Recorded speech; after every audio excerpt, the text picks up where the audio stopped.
ফেসবুকে ভিডিও দেখতে দেখতে নিজেকে অনেক গর্বিত মনে হচ্ছে, নিজে যে পুরুষ তা দেখে গর্বিত হইতেছে। তাই নাকি? দেখেন ভিডিওটা। ও পায়ে রড ঢোকানো, পায়ে রড ঢোকানো, যে পা ভেঙে যাওয়ার পরে যে রড দিয়ে রাখে যাতে পাটা দ্রুত জোড়া লাগে, ভাঙা পা।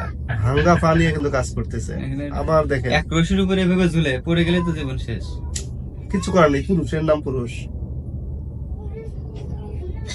এই যে দেখেন, এক পা নেই, 50 কেজি সিমেন্ট কাঁধে, এই যে জীবন।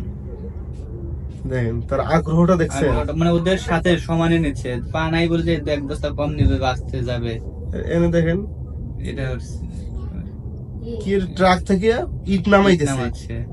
একবার রাত কিন্তু সাপোর্টিং নাই, এক না। পায়ে ব্যালেন্স। যে এই যে আবার ইট নিতেছে, কতগুলো ইট মাথায় নিতেছে দেখছেন।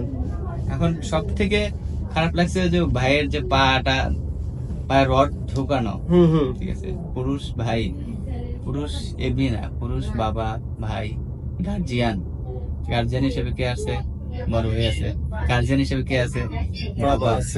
এটা এমনিতেই আসে না, এটা এই যে ত্যাগ, এই ত্যাগের মাধ্যমে আসছে।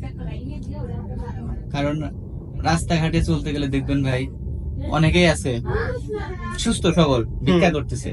এই পা একটা কান্দে উঠায়া, এটা কি জীবন? পুরুষ মানুষের জীবন ভাই এত সহজ না। তবুও পুরুষ মানুষরা প্রায় জায়গায় অবহেলিত। এই অবহেলিত হওয়ার পিছনে কিছু কিছু লোকের দোষ আছে। যেমন দেখেন, এখন অনলাইন জুয়াটা এত রকম ভাবে বৃদ্ধি পেয়েছে যা বলার মতো না। ওই যে ভাই টাকা ছাড়াই বাসায় বসে ইনকাম করবেন। ইনকাম, অতএব ভাই বাসায় বসে ইনকাম করা ধান্দা বাদ দেন গা, এদের দেখে শিক্ষা নেন যে যার একটা পা নেই, টোটালি একটা পা নেই ভাঙা, তারপরও তারা পরিশ্রম করে তার পরিবার পরিজনকে চালানোর জন্য কাজ করে অর্থ যাচ্ছে, যোগান দিতেছে। অর্থ জোগাড় করতেছে।